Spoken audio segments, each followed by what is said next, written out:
you have any cell phones, make sure they're silenced. And roll call. Right. Bartelt. Here. Davis. Here. Dirth. Hudak. Here. Metz. Here. Millette. Here. Palmieri. Here. Wally. Here. Bronze. Here. Schellinger. Here. All right, thank you.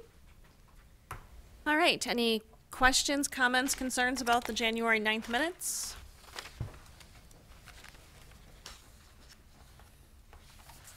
We have a motion to approve the minutes. Motion to approve. Second. Becky, did you say a second? Okay. All in favor? Aye. Any opposed? All right, thank you. All right, now we come up to citizen statements. So if there's anyone who would like to come up and address, please state your name and address. Thank you. No.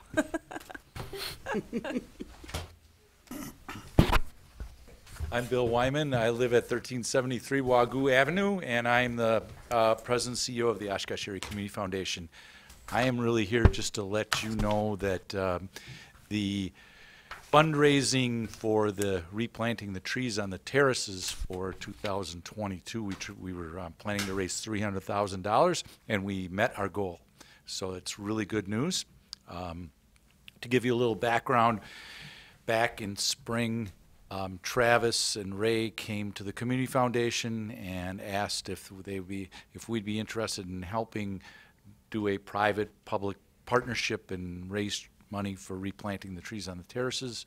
And the city or the Parks Department put in $100,000, and then JK Foundation, another private foundation in the community, gave $100,000, and then we had about 150 to 200 donors that all pitched in to get to the 300. So that's really good news. Travis and Ray want $500,000. So we're not quite done yet, but we had a good we have a good start, and it just shows how a public-private partnership can really make the difference. So thank you. Thank you, Bill. Thank you. Thank you.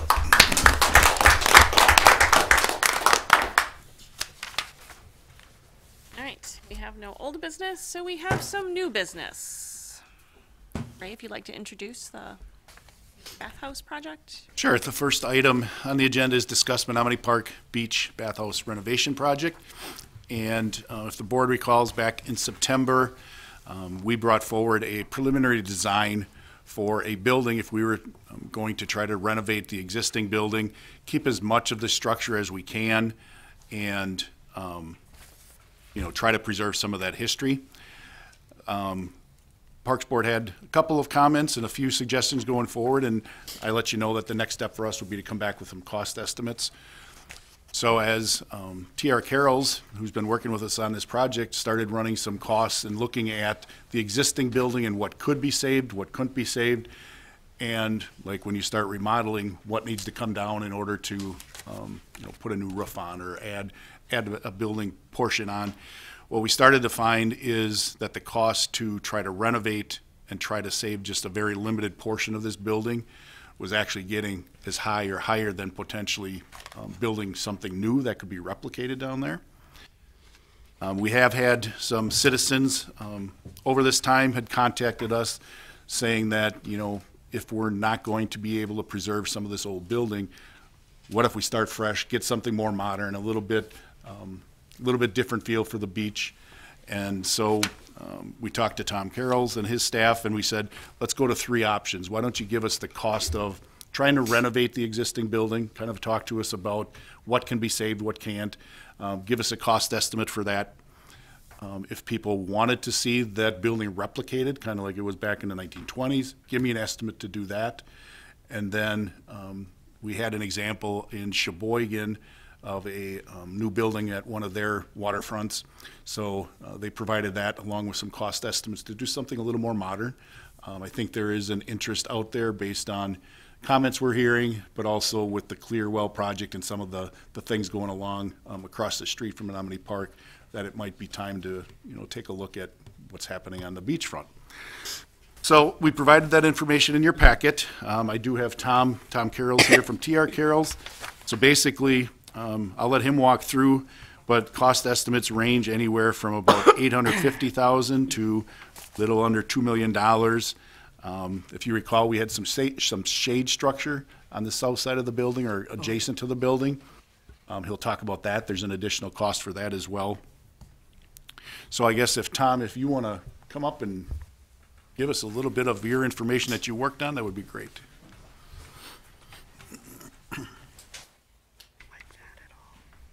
Tom Carroll's 2725 Shorewood Drive. I guess to explain how Ray had us start with this is we had a tour of the building, and in the beginning we all thought there might be a chance of removing the wood construction above the masonry walls. And the more we looked into it, that wasn't looking so well because the construction is somewhat unique. I personally haven't seen it.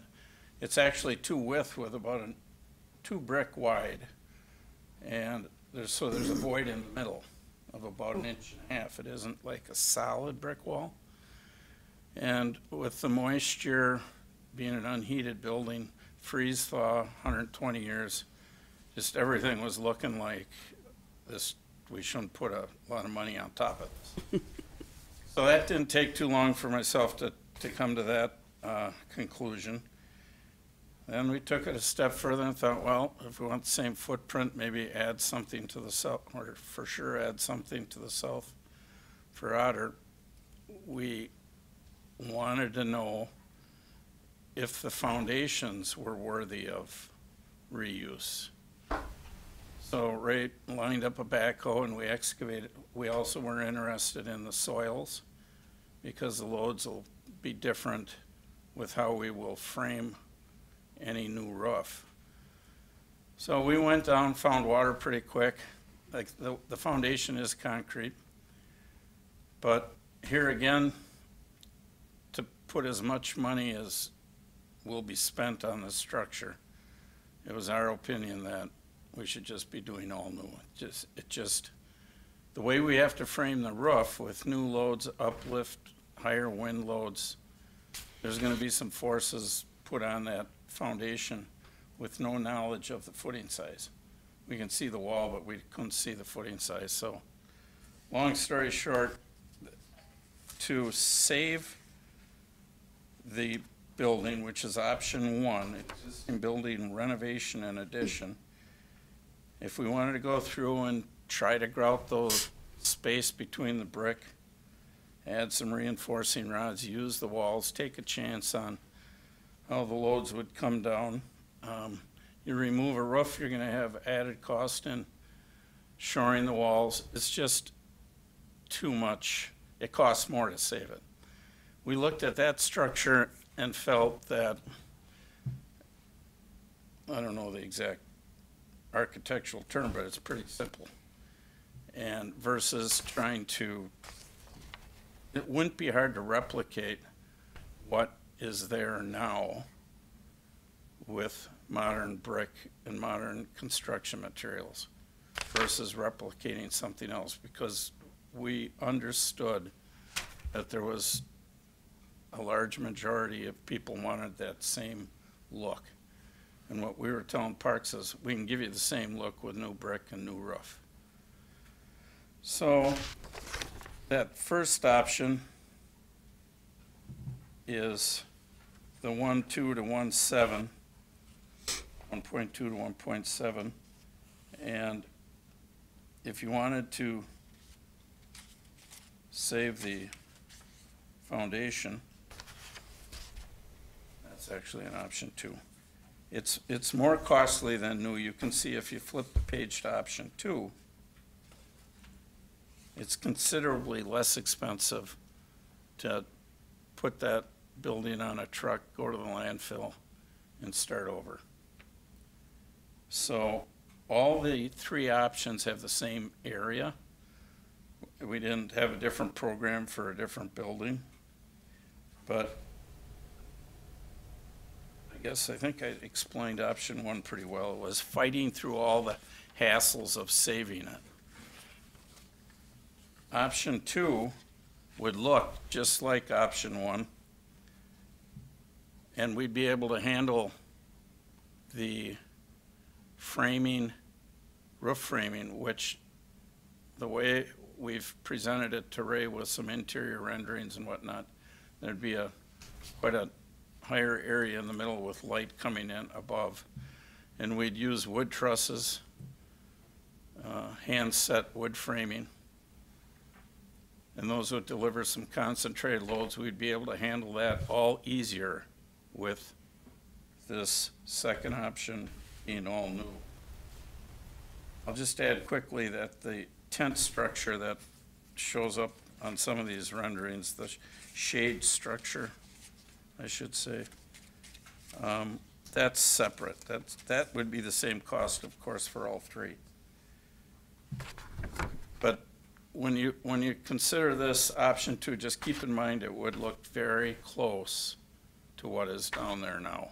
We can replicate that window size. We can replicate the stone sills. The entrances are going to be more modern with aluminum frame versus wood. There would be a little bit different height. Maybe try to keep it about as low as possible, but with the setup of Otter Street using the south end to put their trucks in, we got to get a truck under a door header. So that was another thing that added to the headaches of trying to use the existing construction, was we'd actually have to build up above. So it'd be looking just like the original, only a little bit higher.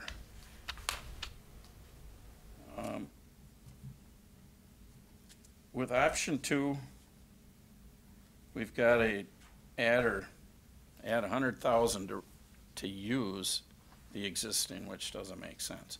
For sure.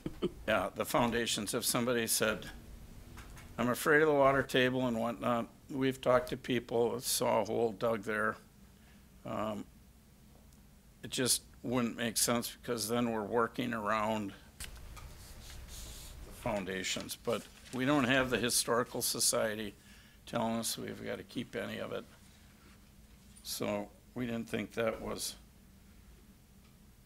a good thing to do either. Option 3 is a completely new structure and design.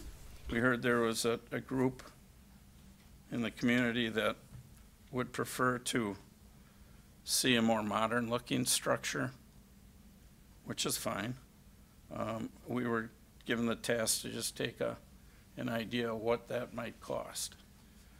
And with the new modern materials and different roof slopes, we're getting away from hand-set carpentry, trusses, stud walls. We just think the labor grade's going to be higher. The off-site manufacturing is higher. Some of the actual finishes would be probably more than the brick. So that came in higher than the second option. We're at 1.3 to 1.8. And looking at my own notes here again, we got the note add 115 for that shade structure that I think you've seen it on other drawings. We didn't try to throw all the information at you again. We're trying to zero in on, or I think Ray's trying to zero in tonight on which direction you want to go. But that shade structure consists of 3-foot round sonotube round foundations poured in the ground 8 feet with a steel post. And the way it's priced out is that they'd be removed in winter. The manufacturers provided some loading information saying we don't have the more expensive fabric if you want to take the snow low. So there'd be some labor putting it up. So that's fabric, that's not like metal roofing? No, that's a draped fabric. There's, Call it a super heavy tarp. it's similar to at South Park at the accessible playground, the same type of shade structure that's down there. And at the pool as well. Kind of thing. So in conclusion, we thought hard about trying to save what we can save, but it's like many projects we've been involved in. As soon as you try to save something like that, you just better have a higher budget.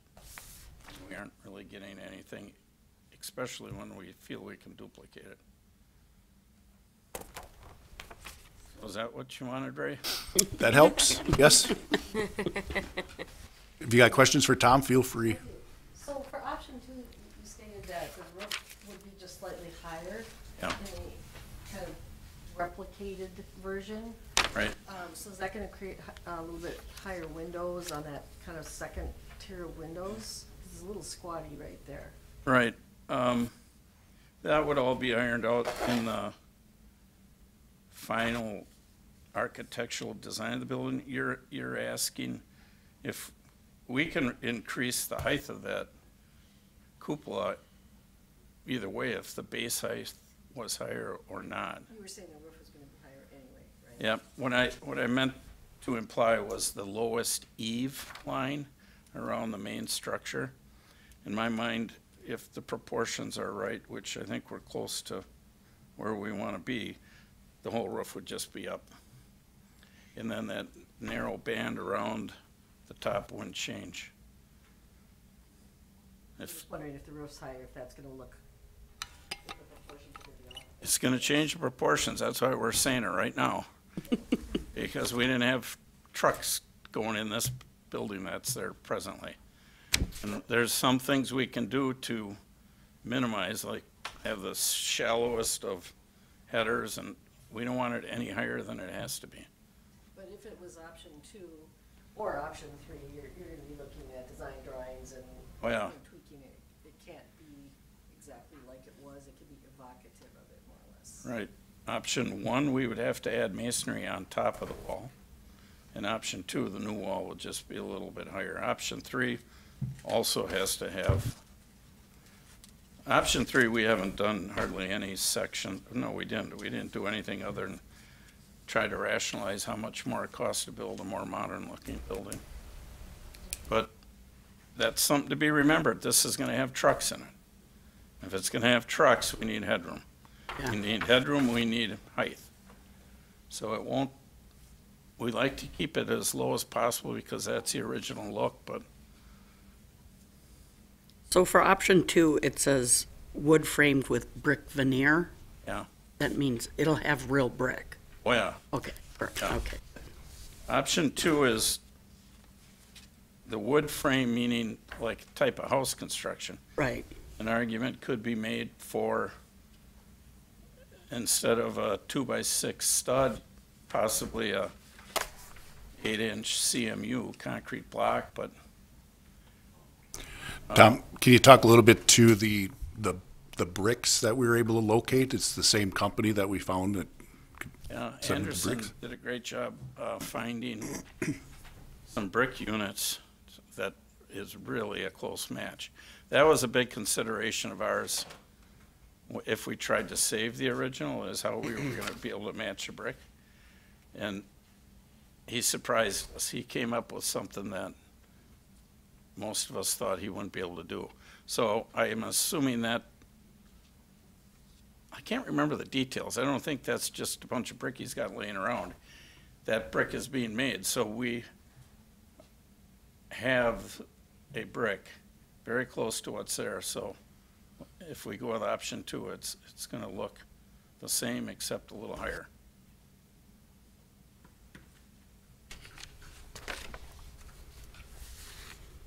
And this design for number 3, this is not anything, I mean, it's just an example. It's just an example of, if you look at it, it's got sloped roofs, it's not shingled, it's, Did you design this one? no. Okay.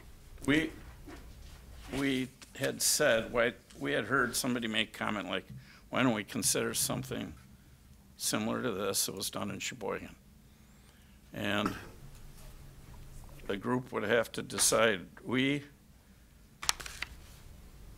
our office, to be honest with you, we kind of thought option 2 was probably the best way, in that we've got the Lake Fly Cafe, we've got the Waterworks building, we've got the Waters. It's all in that vintage. We think that to drop this modern structure there might not be as appealing, but I'm not so sure I'm supposed to comment so much on it. Yeah, but if you do a view shed analysis of the surrounding neighborhood. Yeah, you know, the era of things that, you know, some kind of prairie school looking, you know, aspects of the original structure, but, you know, with a slightly updated look to it, probably wouldn't look amiss in the surrounding area. Yeah, it's whatever, you know, if this newer version brought great benefits to the city that we don't recognize, I mean, whatever you want, we can handle it. Yeah, and I guess for me tonight, it's getting a general consensus or some direction from the board that if you definitely, you're saying, you know, option 2, try to replicate it, or do we leave open the option of coming up, dreaming a little bit bigger, a little newer maybe? If we went that route, we'd probably have to look at hiring in either Mr. Carroll's or another architectural firm to come in and design some different ideas for us. So there's going to be a cost. You don't need a different one. Fully capable of that. Yeah, you'll do it. A lot of people know me as an engineer, but we've got 3 others that are educated in architecture, so. Now you're making too many compliments. Yeah. I'm just kidding. Anyway, option 2 then, new structure to replicate, you know, you would take the opportunity, you're not exactly replicating, you might be making some doorways higher to accommodate a larger Right. size truck, maybe some window height so it doesn't look quite so squatty at the top, or If you saw a picture, it would pretty closely look like it could be the original, but a nod to the original structure while still having a little more updated aesthetic kind of thing. correct. Because the word replicate sounds like we're getting A back again, and that's really not quite the case, is it? No, I guess when I was saying replicate, I was saying, I guess replicating the concept or the design that's down there. It's not going to be exactly, the look. It's not going to be exactly same size, same height. Tom, correct me if I'm wrong, I think we were talking like 18 inches we needed, or 2 foot garage door height, and I don't want to put you on the spot, but I think at most we were maybe going 2 foot higher, I thought. I don't even think we were going that high. We got some number from, I think it was Donnie Herman, that we thought maybe we could do it in 8 to 12, but that would be tight. I think there were some other people in the organization said, really? You're not going to give us a little more room? So probably 2 foot or less on the Yes, building. but definitely no more, Yeah. maybe 16 inches. Because I don't know where those plows are probably going through quite a door that's higher right now, but doesn't mean they need it all. And if there's something that is desirable on these on this Kings Park, like maybe some open area with just a covered roof, I mean, we can do that and still have it look like the building. I mean, what was done at the Waters, I think of that covered area next to the garage. I mean, that fits right in with the building. Doesn't have to be an ugly attached lean-to. We can get creative if you want a hard roof instead of the tent shaded structure.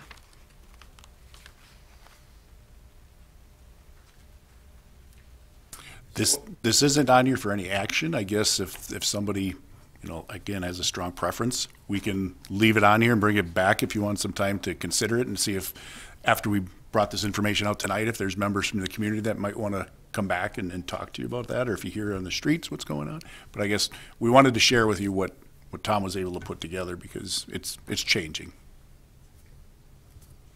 So option 3, I grew up in Sheboygan, that's the park I swam at every summer. And when they put the new one in there, it changed the whole look of the park. The whole park was totally different compared to what In it like a was. positive? In a positive way. The only difference is that park I was there, that whole section on the right-hand side is all, the reason it does that is because it's all glass and open window and looking onto the lake and all that other stuff, which isn't going to be the same thing. We're not going to be parking trucks in a big glassed in, area, so we're not going to get the exact same look, if you will. But I can tell you that Kings Park, it made a big difference in that park. But as you guys know, I like the old school look too of that. This Kings Park might have a different program too, huh, Lester?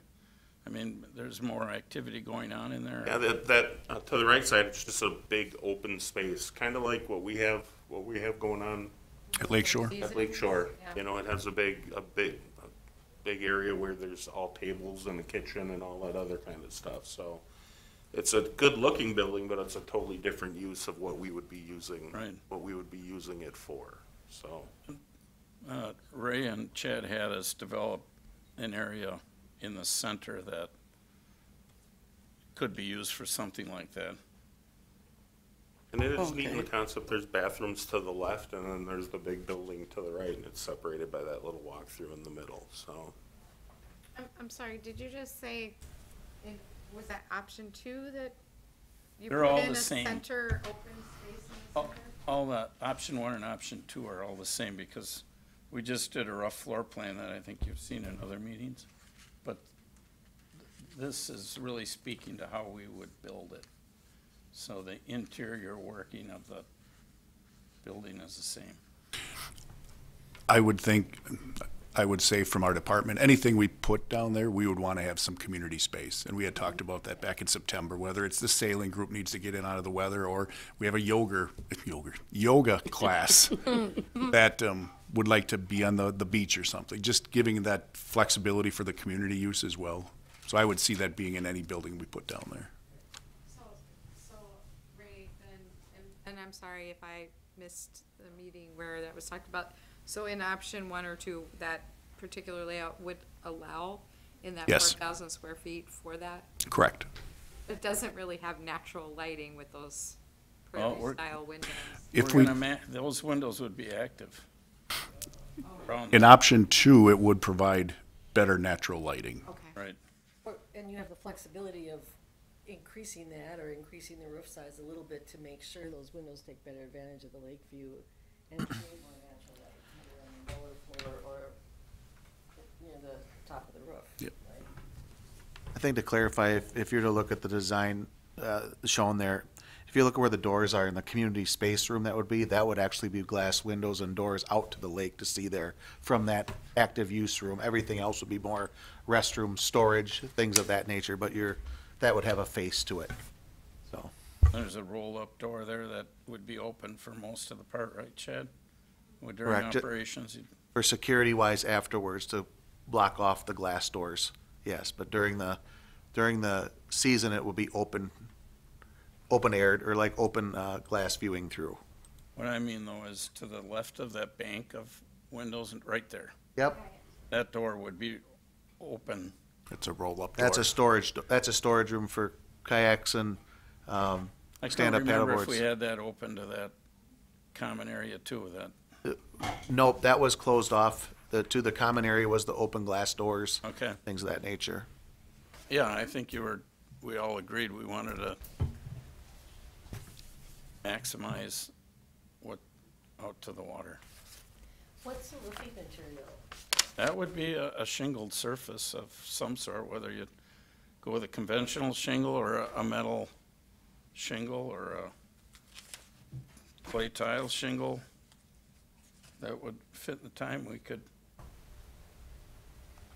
Could That's you what- do a metal roof? I'm sorry?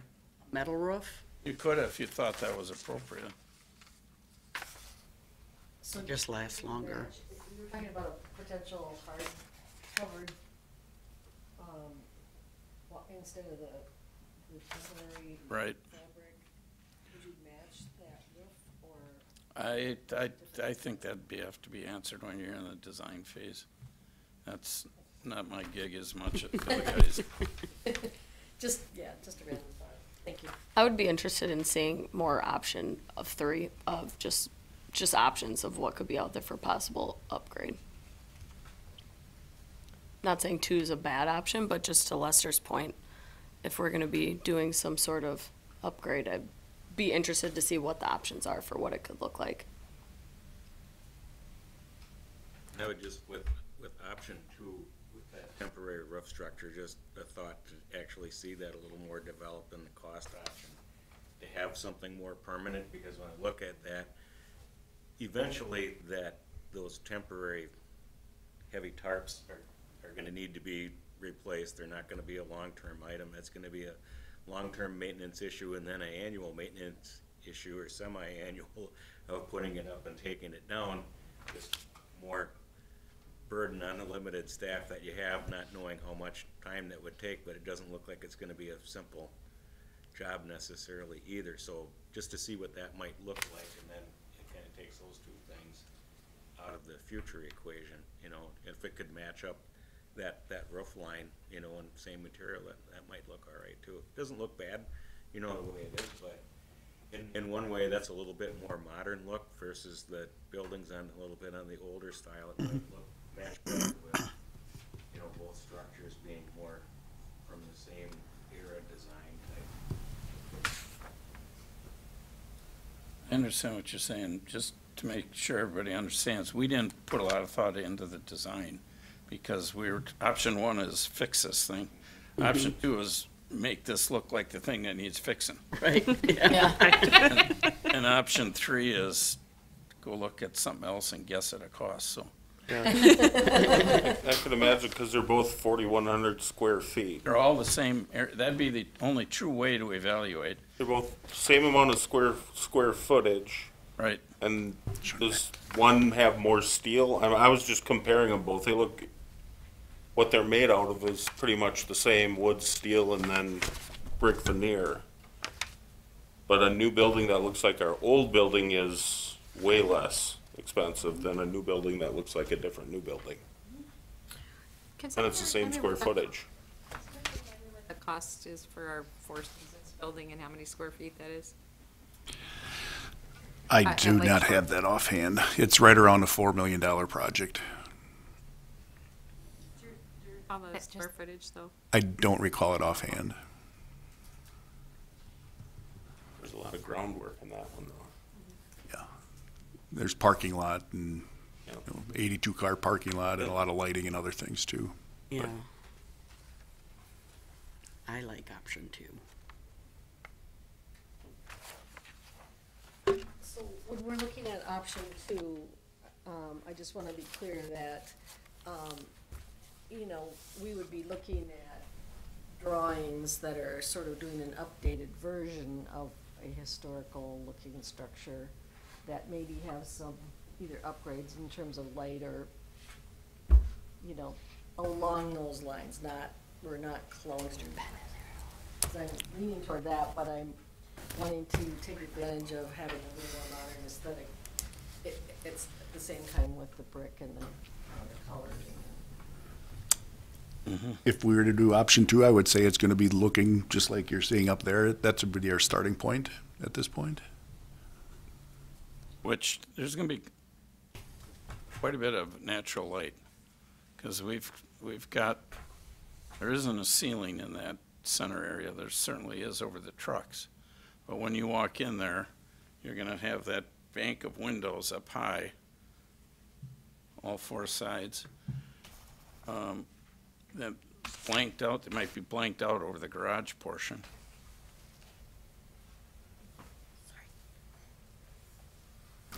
I guess going down the road that Devin brought up, is there much interest by the board on seeing other options for a new number three potential?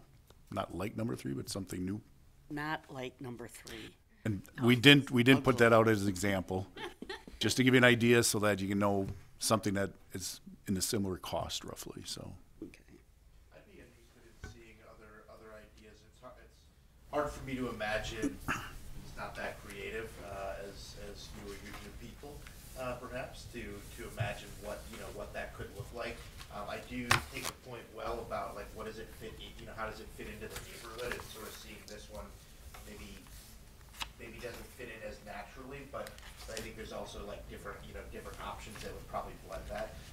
I'd also be really curious what the neighborhood associations, what their input is, and as well. I would love to see some more number three style ones. One thing that's unique here is we've got trucks coming in that south end. I mean, it's not like you can't visualize a whole lot of fanciness because the truck is driving right through it, right?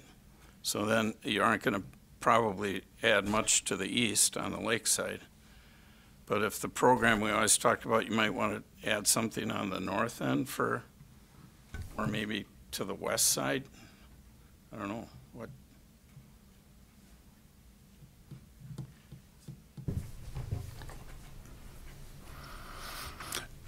Back to the programming, anything we bring forward would have some community use or programming space for something that we might offer through the department as well.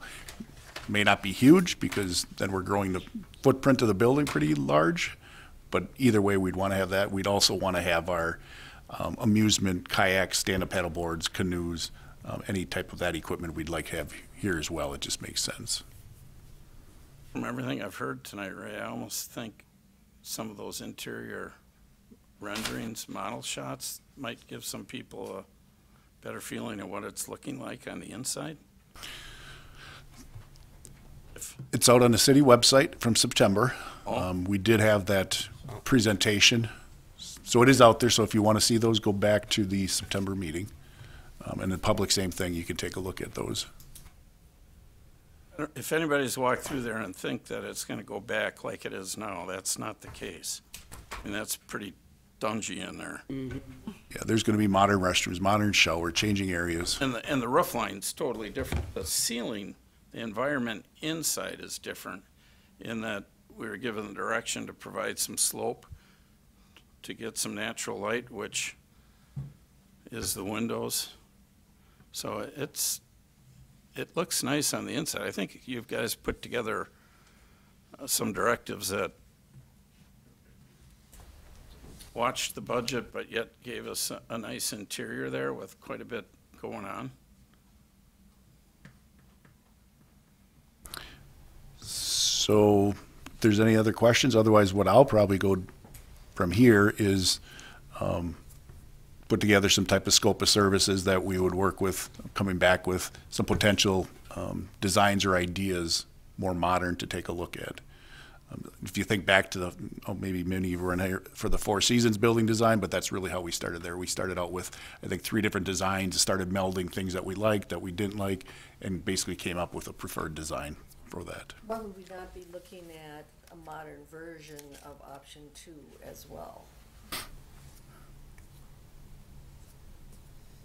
As part of the design?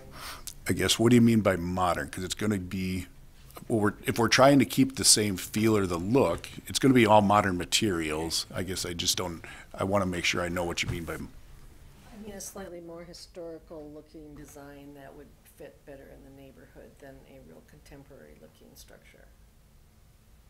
So not doing something like was down there and originally from the 20s? No, doing something that would look of that style. I mean, having the windows at the top and so on, but maybe a little more updated. That's a close replica of what was built in the 20s. That's what we were asked to do. Okay, so I guess I'm a little confused too. What? I guess I'm seeing the height being a little bit different in that upper story, just to balance it out. So Then, that it's Yeah, I guess don't get too far into the details of the design. This is really conceptual at this point, that we can I just adjust was those things, but reacting to your word modern, and so not really understanding what that was meaning, if you're meaning a roof on the third option, or kind of looking at what a new structure would look like altogether. so increasing the size of the windows potentially on the second level. If that one was in the mix. That's fine. Yeah, I think that's something we could take a look at. That's a good idea, like Devin said. We originally, this came to us saying, you know, we're gonna renovate the building that we had out there.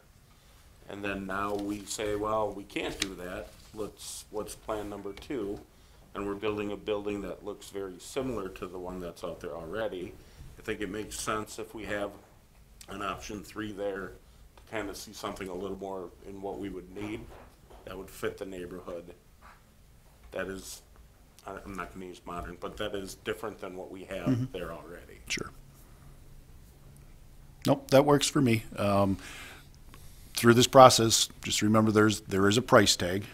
We saw that with the Four Seasons building, where it went from one number to the next, you know, based on material costs and everything else going on. So that's something we remain cognizant of.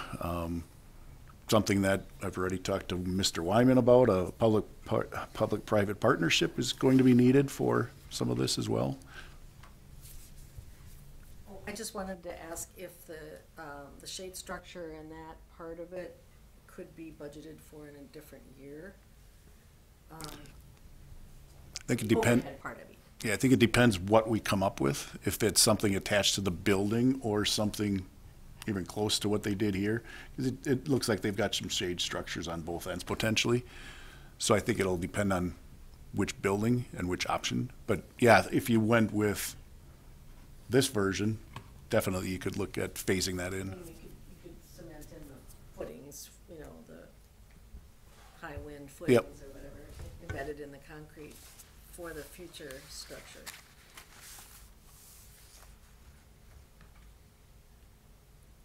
Anything else?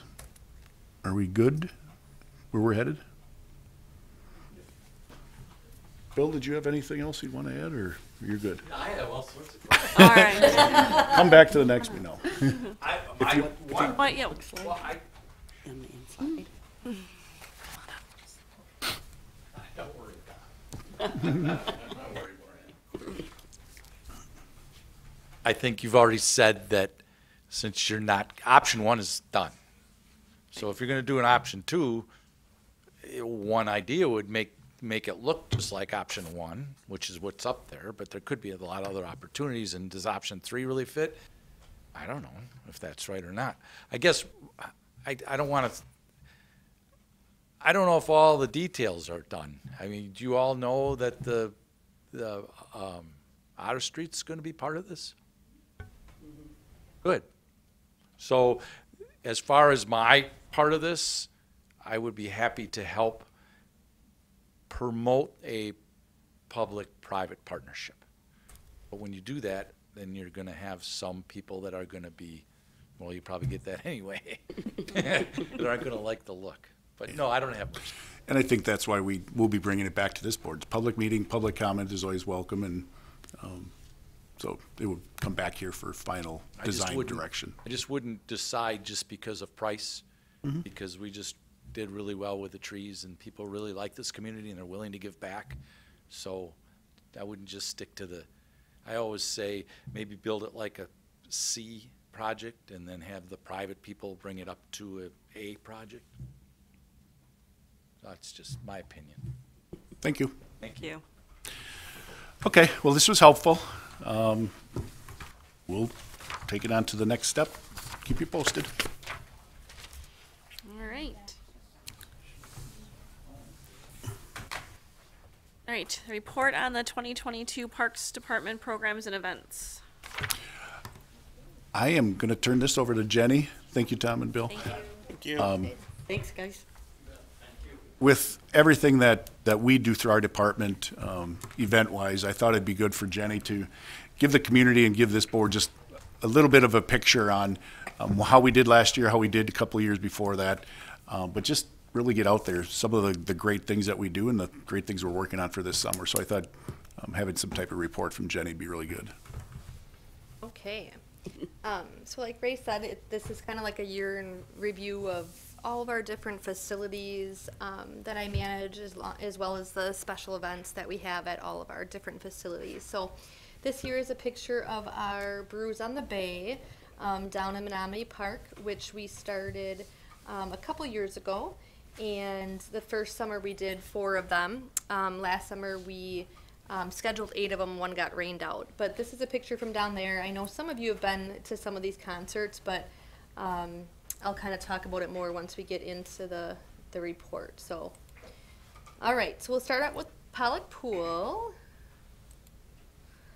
So this is a chart I kind of put together, the operating budget, the staff positions, pool activity for the last 5 years. So if we look at the top, the operating budget, you can kind of look back to 2018, what each of the years were for revenue, and then for expenses. And Chad, maybe you could explain, like, the expenses were so much higher this year, what projects that we did there? Yeah, like for this year, for example, we have, we're doing a replastering of the lazy river, which is roughly a $400,000 project to go through. So there's some things that we work through, the endowment to work with on an annual basis, and a list for CIP projects that we work to get in it. The facility's 17 years old, so there's gonna start things taking place. This year we'll have pool heaters, example, we're gonna start rotating in. We have 3 of them. So those are things that just start to be going in for large ticket items, to maintain a facility. So that is reflected in the cost for the expenses from that end. If I can just real quickly on 2022, that it looks like a big deficit. Not all of the major donations were received in the revenue yet. I know that that does not account for, we have an endowment fund at the community foundation that helps pay for some of those large expenses. So we did not lose 265, so. Yeah, no. And yeah, some of these, so then we'll go down to staff positions.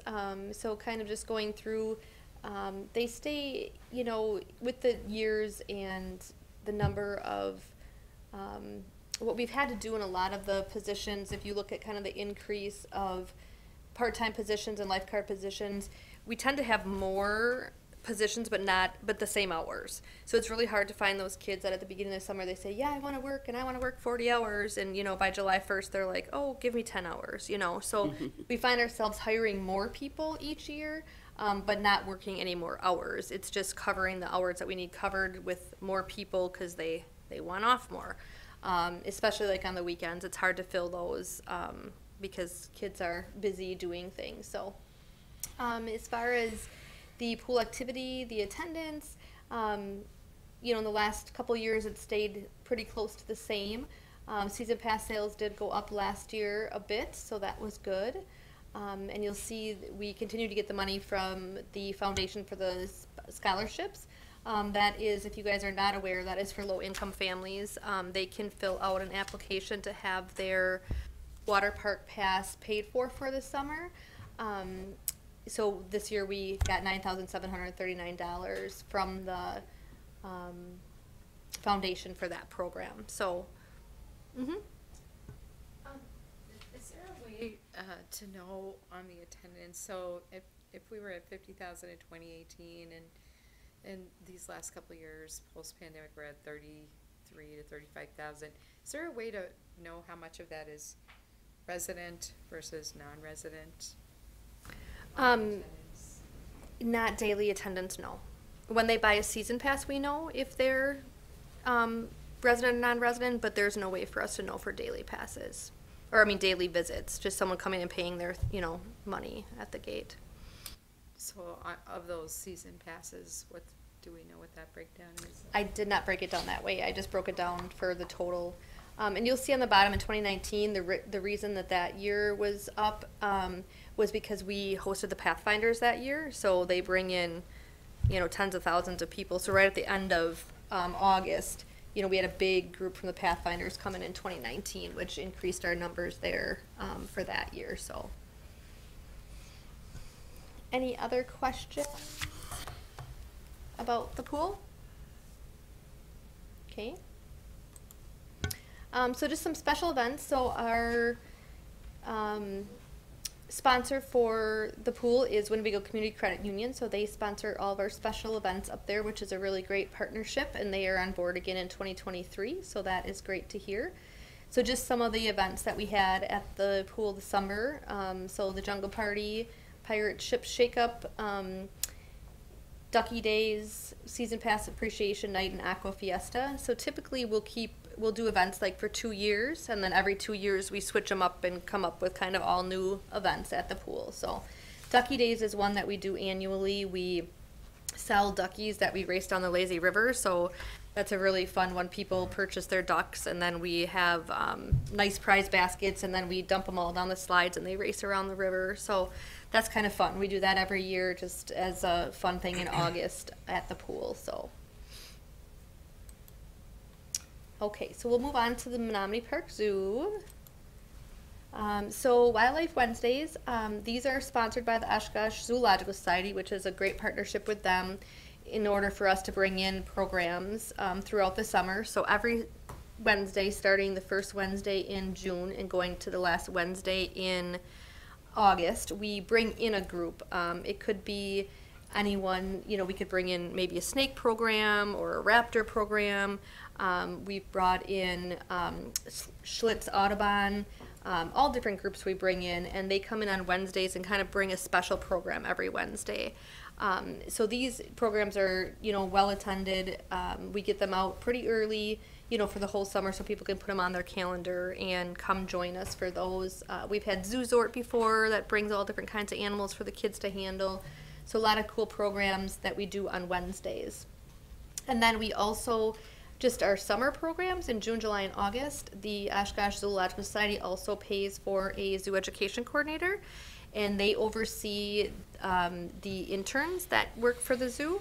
And so with those programs, you can see the numbers for June, July, and August for a total of 4,206 participants of those programs throughout the summer. So typically they offer programs 2 to 3 times a day in the zoo. So it might be a craft, like an animal craft, it might be a tour of the zoo, it could be a program with our farm animals, all different kinds of programs that families come out and check out throughout the summer. So it's a really nice position that the OZS sponsors for us to have that zoo education coordinator to run those interns and offer programs throughout the summer. So this is just kind of what we did last year. So again, we did a dairy program, a reptile program, turtles, monarchs, raptors, nature games, snakes, the new Zoomobile from the new zoo, frogs, monarchs. So just so each week we put a flyer out like this, and it's on our Facebook page, and it's also posted around the zoo and our different facilities, what each week will be presented. So families can kind of check this out as they're at the zoo and come each week for the different programs. As far as events that we run for the zoo, one of the biggest fundraisers is our Breakfast with the Bunny event and Exciting Day at the Zoo. So you'll see in 2022, we raised $4,580 for the zoo. And from 2018 to 2022, throughout those years, we've raised $32,401.29 for the zoo from those 2 programs. So that's a nice way to raise money and bring back into the zoo. So in 2022, we had $250 in sponsorships, and we had $2,644 in in-kind donations. So when we do the Breakfast with the Bunny, when people come, all of our pancakes are donated, all of our sausage, orange juice, milk. So we have a great deal of in-kind donations that we get for the breakfast event. So everything is covered, and it doesn't cost us anything to purchase those items. In 2022, we had an attendance of 450 people. We hosted our breakfast last year at Webster, so that was kind of a smaller location, so we were only able to have 450 people at that facility. This year we will actually be hosting it out at Sunnyview, and we're going to be partnering with the Winnebago County Parks Department, so we will definitely be able to up that number of attendance for that breakfast so that we can kind of get up to the numbers that we used to have. So that will be nice for this new year.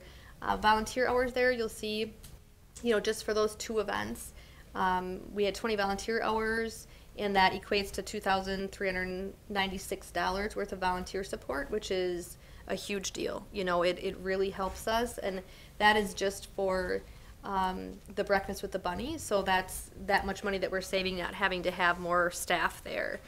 So we really, really appreciate our volunteers and what they do for us. Exciting Day at the Zoo this year, we had $1,250 in sponsorships. There were 1,656 people there, and our volunteer hours were the same for that event. So it's really nice to have, and Kathy talked to you guys, I know, last month, and she's been helping us out with getting volunteers for all the events, and it really saves a lot of money with that. So those are our Easter events. So Brews on the Bay, like we kind of mentioned in the beginning, this year in 2022, we had a total attendance of 3,350, 8 nights. One of them was canceled due to weather. Again, you'll see this number for volunteer hours is huge. We have a really great team that has started volunteering for these Brews on the Bay, and they just have a great time. They have so much fun doing it that they come back every week, and it's a huge support that we, don't have to have staff there, and these volunteers, they kind of know the ropes and they know what they're doing each week, and they just have a lot of fun doing it. So that's a huge support for us. For the Brews on the Bay, we had $5,500 in sponsorships and $4,000 in in-kind donations for this event as well. And over here, you'll kind of see all the sponsors that partner with us for that event. So again, can't do it without the support from the Oshkosh community, and people really enjoy sponsoring these events. So Zuluween Boo is definitely our largest fundraiser for the zoo, and bless you. And we also, this year, it was new, we had a brews in the zoo, which would have been fabulous if it wasn't snowing and sleeting and raining and Chad and I out there freezing all night long. But there were still 250 people, which was really crazy, but it would have been really awesome had the weather been better. If you look on our Facebook pages, you'll see pictures from that night. The costumes were unreal. It was an adult costume contest. They were so creative and so fun. People just had a great time coming out, and so this year we'll hope for better weather, and it'll be a lot of fun. So, but for 2022, we had a total of $6,000 sponsorships for this event, 250 at the Brews in the Zoo, and 3,245 for the Zuluween Boo. Again, looking at those volunteer hours, just a huge support for us. And total profit for the zoo from 2022 was $13,833, and this one is huge. So for 5 years from this event alone, we've brought in $76,000, $681 for the zoo. So What did it cost to put that on during that period? to put the event on. The $76,000 that was raised, is that after expenses? Oh yes, this is what we raised for the zoo. Yep. So after all the expenses were taken out. So that's definitely our biggest one. And again, it takes so many partners and so many sponsorships and volunteers and in-kind donations to make this event happen. And if we didn't have all that, we certainly wouldn't be able to bring this money into the zoo. So. Children's Amusement Center, you'll see we do a couple events there as well. We do a Wild Wild West Day, a Carnival Day, and a Bubble Bonanza. So total participants for those 3 events was 700. We had $1,000 worth of sponsorships. Total volunteer hours there as well that really help out. And then we had our train rides, our aqua bikes, and our kayak and canoes as well at that facility. So. For the Wild Wild West Day, we do real pony rides. So again, if you ever look at our Facebook pages, you'll see the ponies she brings in, and it's not like a circle pony ride. She takes them for a big loop all the way up to the bridge by the Children's Amusement Center and back down, and she dresses her ponies all up in like ribbons and bows. The kids have a great time. So they're really cute pictures online of that event as well. Snooze at the Zoo, unfortunately in 2022 we had to cancel it. It was a weekend of, and thank goodness we did, because it was a weekend of pure rain, all I think Friday and Saturday, even into Sunday. So it would have been miserable, but unfortunately that's one of our really fun events that people do enjoy, and families love that one as well. So, so the Leach Amphitheater, so 6 concerts we do there. We have the concert attendance this year was 5,067, and we had a total of 12,500 in sponsorships. Verva Credit Union is our main sponsor for that event and has been for the last lots of years. I believe 10, 15 years they've been on board at that facility. So they're the main sponsor of that event.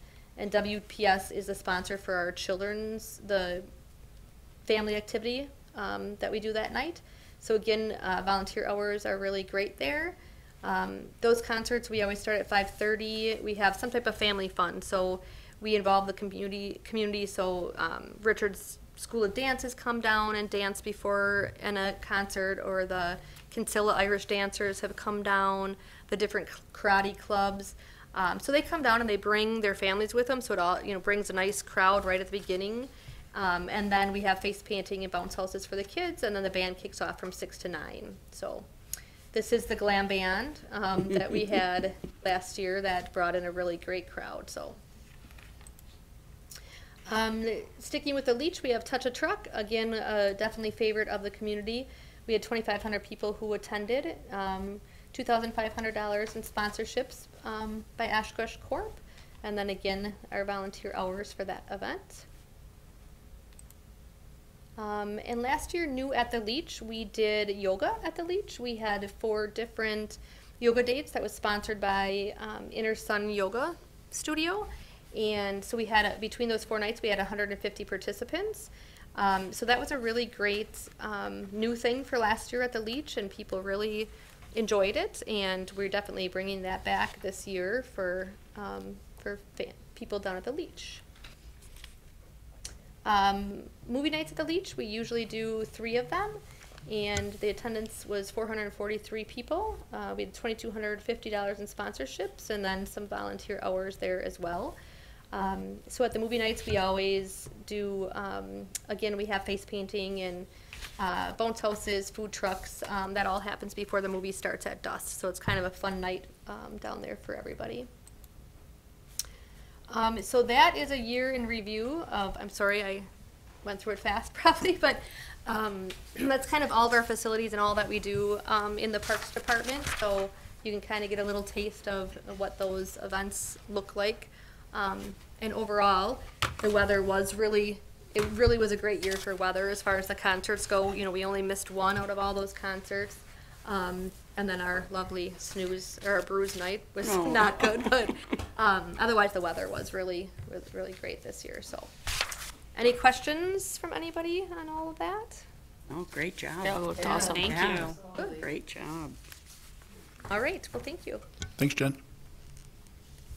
All right, update on the Wheel Wash Trail, City of Oshkosh. All right.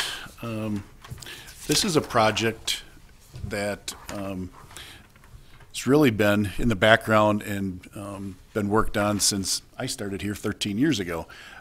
There were easement agreements in place for almost the last 30 years between the city, the county, UW Oshkosh, and the DNR was involved in some of the memorandum of understandings. So, Stacy, if I could have the... What I wanted to do is give you an update where we're at. Essentially what happened is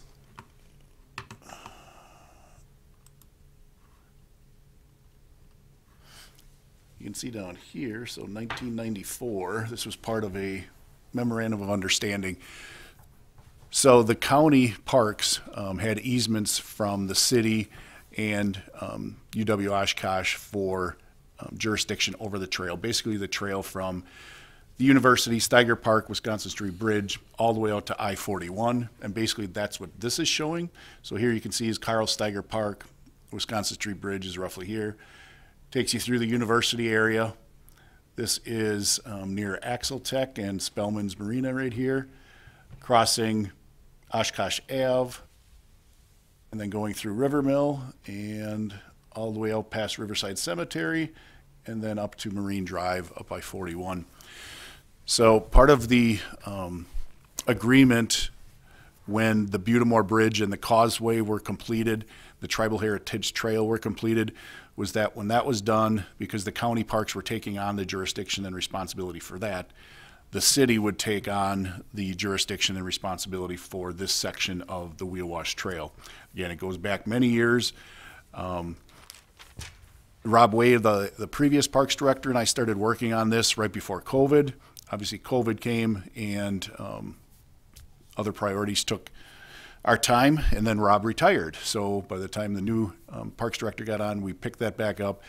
And I have been meeting monthly with our legal staff and Adam from the county parks and their legal staff.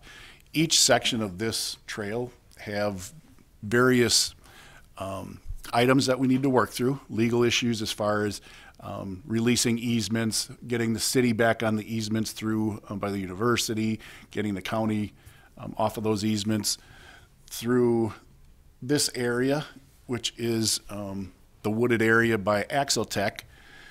We are actually working with, it's Meritor right now that we're working with, to try to get a trail along the river. So instead of having to go through the woods, actually, just a little piece of history is when it goes through the woods, this is kind of showing you, so this is the woods, here's Spellman's. So this, the current easement is this portion going here, but the trail was never constructed there because Axle Tech provided a agreement to allow the trail to cut through the woods. So this is just, again, one of those pieces of cleanup that we need to do. And you can see this is the new easement that we are working on. It's changed slightly, but we'd bring individuals along the woods, get them down along the water, and get them out of the woods. So our hope is, right now we have a new easement recently with UW Oshkosh. We are working on the easement with Meritor / Axle Tech. And there are some maintenance items that we are requiring of the county before we will take those on. I don't feel it'd be fair for the city taxpayers to take on a trail that we then need to put a lot of time and cost into some repairs. And they're helping us with getting the trail relocated and getting that trail with gravel. But there's each of those sections, there's just little pieces that are out there that we're cleaning up. So I know that the Bike and Pedestrian Committee has been asking about, where is it at, what's taking place. So I wanted to make sure that I gave this board that update. Our hope is by the end of this year, it's going to be done as far as the jurisdictional transfer. The hope is that the trail around the wooded area, weather dependent, will take place this year. There are still a few other things that we need to agree to as far as some maintenance goes. But I just wanted to let you know that some of you may not know the history of it, but it's something that we've been working on and are getting close. So.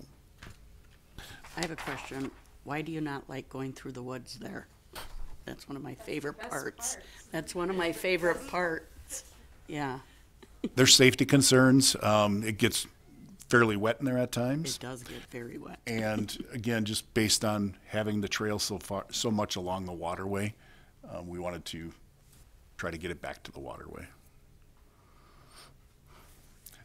There's also the possibility that this wooded area could be developed. It's not our property.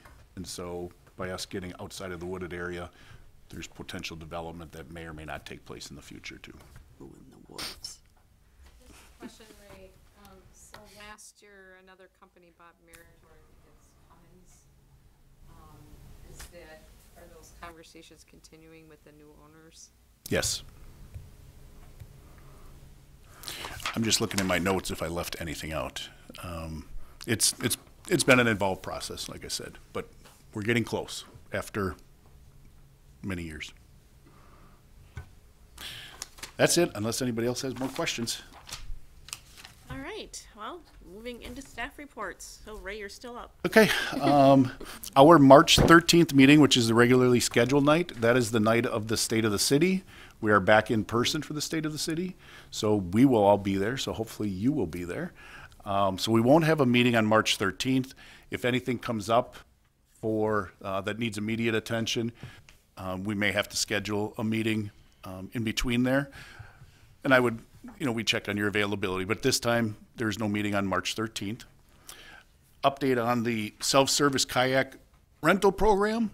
Mr. Wyman was here, and obviously we've worked with them and also the Convention Visitors Bureau. We applied for a grant through the Convention Visitors Bureau to fund 50% of the kayak lockers, and they agreed to fund that. And so through donations at the Community Foundation and the community through the Convention Visitors Bureau, we're able to pay for those lockers.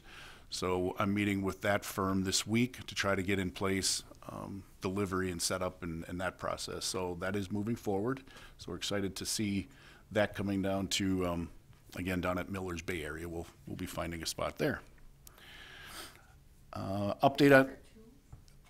Nope, they will only start us with one. They want to get some data and some history before I pushed and pushed to try to get an 8 unit and was unsuccessful unless we wanted to pay more. And I think, Mayor, you might have had a question on life jackets and needing some for your children. They said in each of the locker units. They have a universal adult and a child life jacket as well. So. I was just wondering how that worked. Yep. No, that was they provide those as well. My other report, update on Lakeshore Park Four Seasons building. Work continues. It slowed down some. We got behind at the end of fall, and some of the colder weather came in sooner than what we had hoped, so we held off paving the parking lot and turnaround areas. There's landscaping that needs to be done, some material delays and other just construction delays. We are still planning to have that completed. January 1 is still the target date. June 1, I'm sorry, January 1. June 1 of this year. We'll see how things continue to progress and how the weather is. Obviously, the weather plays a big part in all these construction projects. And then my final report, not on the agenda, is Jenny McColian was recently recognized by our state association, our Wisconsin Park and Rec Association. We had our conference the first week of February over in the Dells, and Jenny was awarded the Park Section's Professional of the Year Award. So we wanted to congratulate her. That's awesome. So it's an award from our colleagues, which is, everybody knows, it's awesome to be recognized by your colleagues. It's for Jenny's involvement, not only in the community, but with WPRA. She served on the board of directors. She serves on our Leadership Academy, which Stacy attended this year and loved, but we bring in professionals from across the state and provide some great leadership training. And they like to host it here in Oshkosh for the last 3 or 4 years, I think. So they continue to come back, and Jenny's part of that committee, but also just various boards and commissions. So she's been involved in those. So congratulations. Congratulations. Yay, well deserved. All right, thank you, Ray. Chad, if you want to give us your report. Sure. First off, I think listening to things tonight from what Jenny's doing and Ray's areas, I call this the kickoff for things to happen for the year. I think we have a lot of great things happening in the community for projects, programs taking place, and it's fun to be a part of that. And I just think from each season things change. When we go through budget, CIP, everything that happens, and we feel like we get overwhelmed at times, but I think of the positive stuff that's going to happen in the community, and I think that's cool to be a part of that. And I hope people get out there and use these things as they happen throughout the course of the years ahead. But I think our first challenge, though, this year has been ice rinks. I wanted to update that again, knowing that we didn't propose something down at Roe Park this year with the nice rink that we've had in the past, but moved to the Miami Park Lagoon inside the zoo to hope that conditions would work well. And we've had a couple of weeks open here. We were hoping for earlier in the year. I think Jenny could help out with some numbers on that over these past couple weeks here that we've dealt with on there. But I think the overall, the reception we've had from people that they like the location. Just need weather to cooperate. It's nice having a warming location and some concessions and the little things that go a long ways with the winter season. So hopefully things can continue with this in the future. Not sure how long we'll be open. We're trying to stay through this weekend, but we're trying to look and see how weather will cooperate. If not, and if conditions allow, we'll keep going with it. So, but it has been a good venue, and let's see if Mother Nature will work with us in the future for that one. So if anyone's had any questions or concerns or objections or you heard anything from the community about it, I'm anxious to hear. So please share those when you come across something. The Bear Fox exhibit. Finally have a construction schedule together. We're looking at the end of March to really start getting this going. This is going to be an exciting thing for Menominee Park Zoo. I think it's going to be a fun project, so you're going to start seeing more involvement there here in the near future. And if conditions change and they're able to work on things earlier, that'll be a big part. This project got deferred a little bit over the course of the year due to backlogs of materials, supply orders, and things of that nature, but we do have all of our contents online, so hopefully this will expedite a lot more as construction goes, subcontractors and everybody else staying on site to make things happen for that. So look for that to take place. That'll be down close to the Elk area and the Eagle, across from the Eagle. So on the east side, as you drive by, eventually there's going to be more shade structures along the fence that they want to keep the area kind of hidden, but you will see the signs out on the front for the display of the future exhibit. So that'll be taking shape. Ray and I are working together on the Roe Park play equipment. That is up for replacement this year down at near the YMCA in that area. Lester has taken involvement with his team over there to review some of the sites that we've had. Our staff have done review, and now the Rivers East Neighborhood Association will be making their justifications of it coming this weekend. So that'll be a project more slated for later this summer, more than likely, just because of some of the challenges that the installers are having for projects that got deferred from them last year and getting things in and playing catch up with that stuff. So that'll be a fun improvement to that facility. The last one on here is the tennis pickleball updates for West Haven Circle Park and Tech Miller Park that are going in. I think last year when we did our park committee meeting out at West Haven Circle, you kind of saw some of the status of the facilities there. But each of those locations have a current 2 tennis court complex where it will now be converted to a 1 tennis court, 2 pickleball from that. So that'll be a nice improvement, knowing that the increase of pickleball use has come around, plus having that dispersed throughout the community in different areas will be a big thing. So those will be taking shape here too towards the later part of the summer from that end. But things are shaking and moving on the planning process. So get ready for a good year. I think it'll be a lot of fun. So.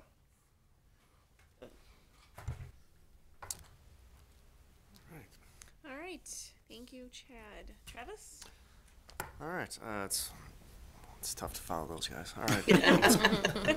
We can give you more projects.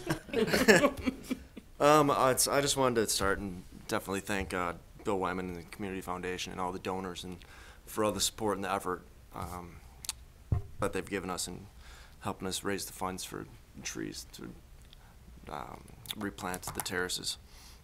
So with that, for the removals, the contractors have finished the removals, and they have until May to finish up the stumps and the restoration projects.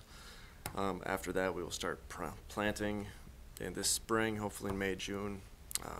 I'm finishing up getting the bid specs together so that I can send it out for bids. Right now, I'm looking at hopefully getting 225 trees for this spring planting. Hopefully all done by the contractors, so that frees our staff up to continue doing other stuff. Right now, if everything goes to plan and we can get the species selection, we have 15 different species going in. So, and that would be that. Hopefully it'll be, like I said, May through June, somewhere in there. As for the pruning cycle, it's there about a third to a half done. The weather has been outstanding for that for the most part. They've been able to have access to all the trees and not have to fight through snowbanks and all that kind of stuff, which is good. On the other hand, it's been sloppy and we haven't been able to get into any of the parks or off the road to get any of the park pruning done.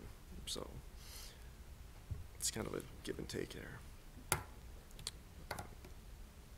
Other than that, I got nothing. Do we have the map, the pruning map online? I believe we do, Yes, the correct? pruning map is online. Okay. We are getting it updated, and it's next time in, let's see if we're not going to be here in March, April. I'll try and have something up on where, and hopefully I'll have a better map, or I'll have a map of where we're going to kind of plant everything to. And actually I can go into that too a little bit, where what I'm going to end up doing is planting. We have a 5-year pruning cycle, and so what I'm going to end up doing is planting heavily in that 4th year, so it would be last year's pruning cycle. That way when we go to remove stakes, after 2 years we prune them, and then they'll be touched again in another 2 years. That way within 5 years they've been pruned twice to help train and prune them and help manage it for future pruning needs. So, but I'll have a better map on that hopefully in April. And so did you say all the ash tree removals have been done, or just for this year? For that contract. Or for the contract, okay. No, unfortunately there are still quite a few ash on public property. There were some that weren't in the inventory that were floating around and that are still on the terraces, and there are still a couple hundred that are actually in the parks that we need to take down and just haven't had the conditions to go in and remove. All my ash trees are gone. Thanks, Travis. Jenny, you're back up. Okay, so just a couple spring events we have coming up. So on March 18th here, we have our St. Patty's Day Bingo, which we do at the Oshkosh Senior Center. So it's, we'd like to do it there as an intergenerational event. So a lot of grandkids, you know, the seniors will bring their grandkids or the seniors come by themselves. Also families with younger kids. So it's really a great mix of different people who come and play bingo that day. So if you're looking for something to do and come win some good prizes, that'll be happening on March 18th. I talked a little bit about Breakfast with the Bunny and the egg hunt this year. So like we said, there's a new location, which will be really, because of the construction going through Menominee Park, we really cannot have any big spring events there with the roads being torn up. So that's the reason for the new location this year. But it will be nice because we're going to be using the fairgrounds for the egg hunt, so we'll be able to hide the eggs in all the barns and all the riding arenas, and so it'll be kind of really cool for the kids to do even more searching and have to even go further to do it like we all used to when we were young, so they can really hunt the eggs. But that is on April 8th this year, out there at Sunnyview. And then seasonal hiring, the applications are now open and online, so if you know anybody looking for seasonal work, we hire, depending upon the position, anywhere between 14 years old and up. The 14-year-olds have to work in certain facilities and they have to work with other staff at all times, so they can work in just really just the pool. The pool concessions and missions is where we can hire those 14-year-olds. Because there's always lots of other staff around, and then we, depending upon the facility, go on up from there. So, but those are actually out, so we definitely are looking for staff in all kinds of maintenance, and for Travis's positions, all of our concession stands. So if you know anyone, send them our way and have them fill out an application online. So we'll be spending the next couple weeks hopefully getting applications in and getting some of those positions filled for the summer. So. Yeah, so that's what the spring is going to bring for the next couple weeks at least. So. Right, thank you. Yeah. All right, and no other business? Oh, yes. I just have an announcement to make. So, we're going to be forming an ad hoc committee in relation to the storage tank project over adjacent to Menominee Park, and one of the and this is a limited ad hoc, so it's going to be wrapping up by August, but we are seeking at least one of the Parks Advisory Board members to be on that group, and it's mostly looking at some of the aesthetic and landscaping components. So if anybody... For the waterworks? Yeah, the Clearwell storage tanks. I would volunteer to be on it. When I had my landscape construction company, we did public participation outreach and the original landscaping for the first expansion there. And so it would be, a good tie-in for me if I could lend a hand that way. Right. I did forget one item. Deb Martin has resigned from the board. She has another board that she is getting, I believe, potentially placed on, and she has a big interest in that area. But I wanted to thank. What's that? She went to transit. Okay, I didn't know if it was official yet. Yes. So, but I wanted to thank Deb. I think Deb really brought some good perspective and some really good questions and insight to the board. So I wanted to thank her for her time on here. So. All right, thank you. All right, well, I make a motion to adjourn. Second. All in favor? Aye. Any opposed? All right, thanks everybody. Have a fabulous night. See you in April.